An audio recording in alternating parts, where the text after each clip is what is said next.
Yo, what's going on, everybody? It's Straight Outta Boston here, aka the King of Boston. Today we're back for episode 9 of my Philadelphia Phillies franchise here on MLB 15, the show. And today we're taking a look at some of the end of the season stats here. We have just a couple games left, so I figured I would update everybody on some of the stats. These are actually the stats from after the game. These were at the end of the regular season, but I figured I would put them before the video. You can also see how some of our top prospects have progressed. You can see Eduardo Rodriguez, we got all the way up to 80 overall, so that's really exciting. He looks like he's probably going to head the staff, for the near future. Michael Franco all the way up to an 85, so that's a really good sign. JP Crawford up to a 74, so he's likely to be on the big league roster next year, probably, right around late April, early May.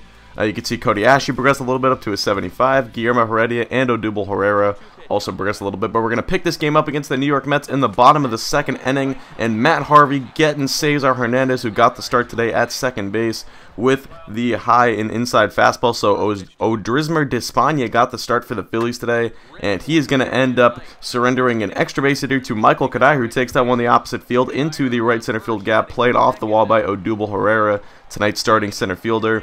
But that will be a two-out double for Kadai. So Despaigne, who got the first 5 batters he faced to go down here, ends up walking the next guy, and then this ball's going to get away, so it's going to be second and third now for the starting third baseman, Eric Campbell. And Campbell's going to hit this one into right field for a base hit. Brown over to field it. He will fire home, but a run will come home and score. And that is going to give the Mets the first run of the ball game, and that will make it a 1-0 ball game at that. So Matt Harvey up next, first and third now with no one out, or with 2 men out, nothing in the count. But Harvey will fly this one to center. Herrera is there. He will squeeze that one for the out.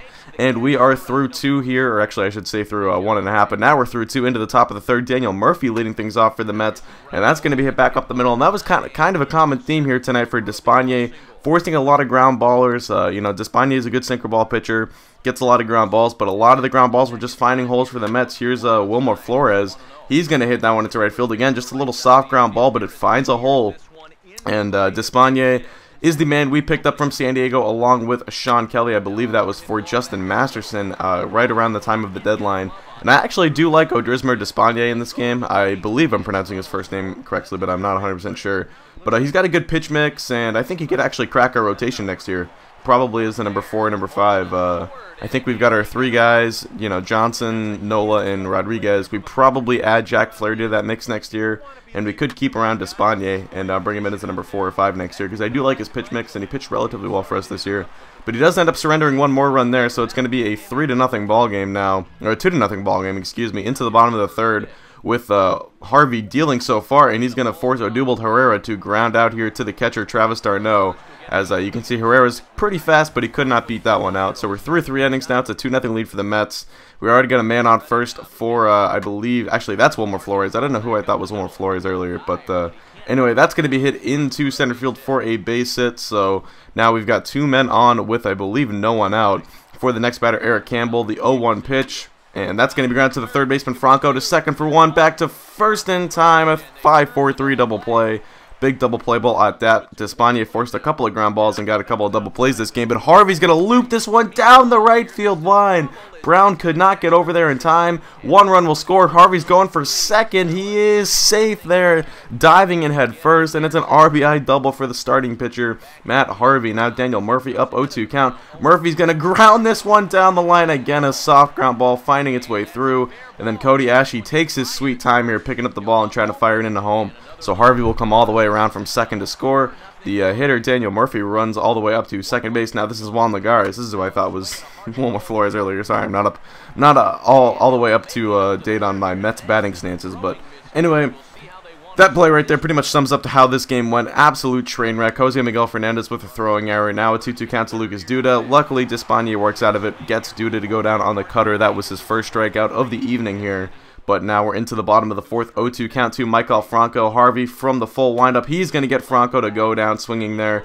Tried to hold up and check his swing, but he could not do so. So we are through 4 now. It's a 4-0 lead for the Mets. Top 5, Curtis Granderson leading things off, the 0-1 count. That's going to be hit again, a soft ground ball that finds a hole back up the middle. So the Mets will have some life here once again in the top of the 5th inning.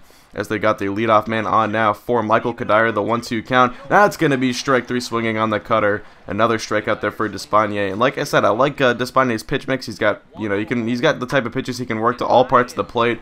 But he hangs that sinker, which is crushed to deep left field. And Eric Campbell takes Despaigne yard. A 3-run home run. And this game has been blown open now. It is 7-0. The Mets are on top. And the reason I ended up choosing the Mets over the Marlins, unfortunately, the comments that I tried to get you guys to vote on in the last episode were not, weren't letting you guys thumbs them up or whatever. So, pretty much the votes were relatively equal. I just decided to go with the Mets. Someone made a good point in the comments. They were higher up in the standings, so we kind of had an opportunity to play spoiler. The Mets were, I believe, 2 games back of the wild card entering this game, the second wild card, and this is the 4th to last game of the season. So it's a pretty big game for them, and I thought we were going to be able to play spoiler, but as you can see, Ricky Romero in now with a man on second. Granderson's going to loop that one down the right field line, and it was just the Mets night. All the blue pits falling in, and you can see Brown. I don't know why he didn't throw it there. I definitely hit the throw button, but he hesitated there. Granderson gets into second safely. Now it's 8-0. Next batter is going to be Travis d'Arnaud, and Romero would get him to ground out to the shortstop there for the 3rd and final out of the inning. So we're going to go into the bottom of the 6th now. Nick Castellanos of Harvey still dealing here through 5 shutout innings. He's going to get Castellanos to strike out there for the 2nd out, and that is just on the 50th pitch for Harvey. But unfortunately, the throw gets away there for the catcher d'Arnaud, so we actually get some life here. Castellanos on base now with just, I believe, our second base runner of the day. So now Odubel Herrera up, and he's going to rip this one into left center field. That is going to go over the left fielder's head and hit off the wall, but I don't know what Castellanos was doing here again. Just, I couldn't control the controls or something today. I tried to get Castellanos to go to 3rd. Unfortunately, he stays at 2nd. Luckily, Herrera doesn't get thrown out trying to go back to 1st. But the next batter, Cesar Hernandez, is going to ground into the 6-4-3 double play. Nicely turned by the Mets infield, and Harvey would get out of the jam. So we're through 6 innings now. We're going to bring on Kevin Correa, pretty much just going through the bullpen now in mop-up duty. Of course, we have the September call-ups because we are into the month of September now, so plenty of arms to use out of the pen. So Kevin Correa facing Wilmer Flores with already a man on first. He's going to surrender an extra base hit here. That will hit high off of the right field wall. Throw goes into the cutoff man, and it is going to be a double for Wilmer Flores. So that's going to put men on 2nd and 3rd for the next batter. It will be Eric Campbell, already with 1 3-run home run today. This time he's going to hit a single back up the middle. That will get it to center field. 2 runs will come around and score, and that is going to make it a 10-0 ball game. The Mets are absolutely thrashing the Phillies right now. And this game pretty much was a microcosm of what the season was supposed to be. To be quite honest, I was pretty glad how competitive we were, both in actually playing the games and in the simulation. I think we came into this game with, I want to say 68 or 69 wins already, so that, is actually a pretty good number considering we're supposed to be the worst team in baseball. And we were relatively competitive, although first I have to take a moment and just admire that changeup right there from Harvey. That was absolutely filthy.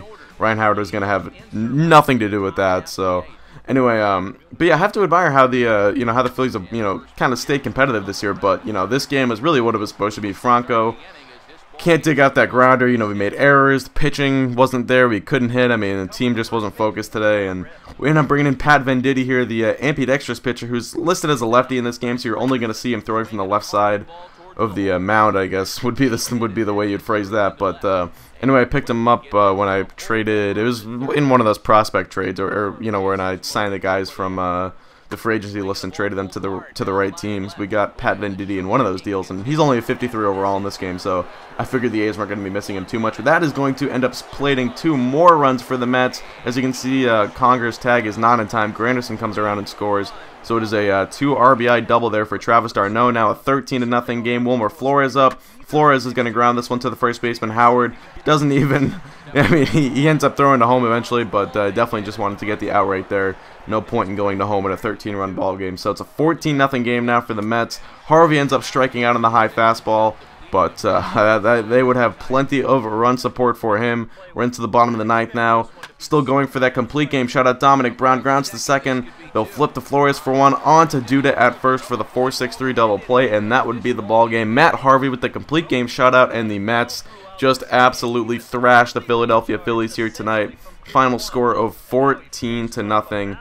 It was a pretty insane, and honestly, it didn't even feel that close. The Mets were in complete control from the first pitch, and the Phillies just weren't into it tonight. And I guess I was probably already thinking, I probably already had my head in the offseason, to be honest. This was definitely not my best effort, but we will have the offseason video coming out next. That will be the next episode. And I'm not sure if I'm going to do a live commentary for that or just a regular commentary. I still haven't decided, but I do have to record that later on today. So I will figure that out shortly, but we're simulating through the rest of the season here. As you can see, we end up finishing 70 and 92. Of course, that would not be good enough to make the playoffs, but either way, we will be moving on to the next season in the next time out. So that will do it for me. I hope you guys did enjoy this episode of the Philadelphia Phillies franchise. Thanks for watching. No, I'm out.